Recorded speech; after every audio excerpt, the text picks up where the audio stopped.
नमस्ते दोस्तों, नया दिन, नई सुबह, नई शुरुआत और नई कहानी के साथ धीरज की वाणी आपके लिए पेश है। बहुत ही प्यारी कहानी और बहुत ही बढ़िया मॉरल मिलता है इस कहानी से। बिल्कुल लास्ट तक सुनिएगा, काफ़ी कुछ सीखेंगे। कैसे आप अपनी इंपॉर्टेंस बढ़ा सकते हैं और कैसे आप अपनी बढ़ी हुई इंपॉर्टेंस को कम भी कर सकते हैं लोगों के बीच एक गलती से। तो इसको सीखेंगे और एक नया लेसन ऑफ द लाइफ लेंगे।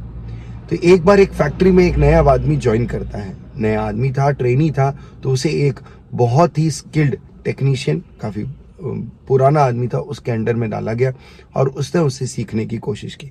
तो उन्होंने सबसे पहली बात यही कही कि तुम्हें फैक्ट्री में हमेशा चुप रहकर और केवल अपने काम पर फोकस करके काम करना है। क्योंकि नया नया लड़का था तो उसने उस बात को फॉलो किया। उसने उसको बात को फॉलो करके उनके सारे इंस्ट्रक्शंस मानते हुए कई नई चीज़ें सीखी और काफ़ी स्किल्ड टेक्नीशियन बन गया। बूढ़ा आदमी जो था वो रिटायरमेंट की एज पे पहुंच गया तो वो चला गया। ये स्किल्ड आदमी, रिटायर्ड आदमी जो था, जो उसका ट्रेनर था, मेंटर था, उसके सिखाए हुए सारे इंस्ट्रक्शंस के अनुसार काम करता रहता। धीरे धीरे वो भी उस कंपनी के लिए एक ज़रूरी इंसान बन गया था। लेकिन वो फिर भी दुखी था, वो परेशान था, वो खुश नहीं था। तो वो अपने पुराने मेंटर के साथ मिलने जाता है और उनसे मिलकर बात करता है, दुखी होकर बात करता है कि सर, जैसा आपने बताया मैंने वैसे ही काम किया, लेकिन मेरा उतना इंक्रीमेंट नहीं हुआ जितना कि मुझसे बाद में आए हुए लोगों का इंक्रीमेंट हो गया। शायद मैं सही से काम नहीं कर पा रहा हूँ या फिर मुझे लगता है कि कोई पार्शियलिटी है, कोई पक्षपात चल रहा है, क्योंकि उनमें उतनी स्किल्स भी नहीं है, उसी के बावजूद भी उनको ज़्यादा पैसा मिल रहा है। तो थोड़ी देर तक जो बूढ़ा आदमी है वो सोचता है और सोचकर बताता है कि क्या तुम्हें लगता है कि तुम फैक्ट्री के लिए एक इररिप्लेसेबल एसेट हो? क्या तुम ऐसे हो जिसे हटाया नहीं जा सकता फैक्ट्री से, या तुम्हारे बिना काम नहीं चल सकता फैक्ट्री के अंदर, या तुम अपना काम बहुत अच्छे से करते हो? तो उसने हाँ किया।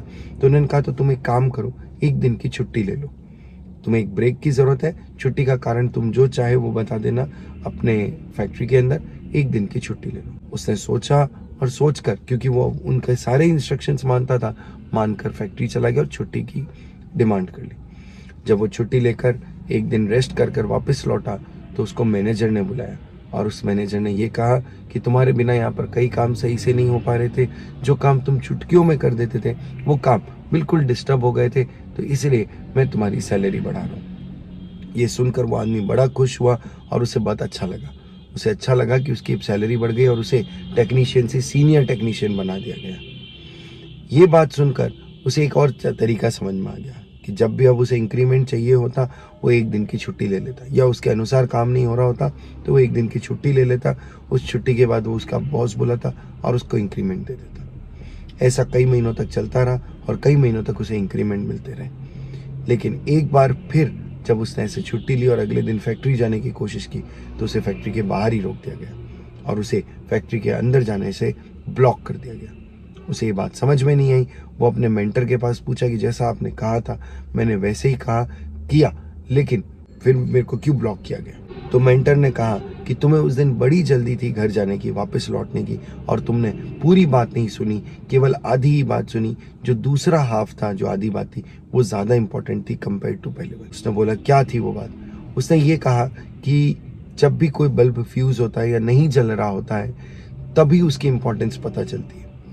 तब हम उसको देखते हैं, उसको चेक करते हैं और उसको सही करने की कोशिश करते हैं या उस बल्ब की इंपॉर्टेंस पता करते हैं। लेकिन जब वो बल्ब बार बार फ्यूज होने लगे, बार बार बंद चालू होने लगे, तो उस पर फिर विश्वास नहीं किया जा सकता। इसी प्रकार तुमने भी अपने फैक्ट्री के अंदर बार बार छुट्टियां लेकर अपना रिलायबिलिटी को कम कर दिया था। तुमने अपने तरीके से जब काम नहीं हुआ तो तुमने इसे एक तरीका बना दिया, सीक्रेट टू सक्सेस बना दिया।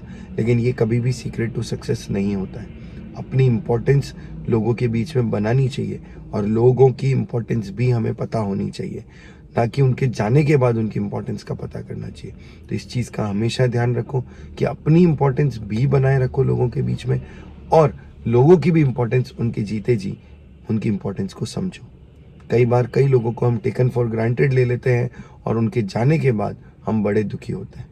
तो जब तक वो हैं तब तक उनको इम्पोर्टेंस दो, उनके साथ अच्छे पल गुजारो, थोड़ा लिहाज रखो अपने शब्दों में, किसी का भी दिल मत तोड़ो अपने शब्दों से। ये थी आज की धीरज की वाणी। धन्यवाद। कैसी लगी ज़रूर।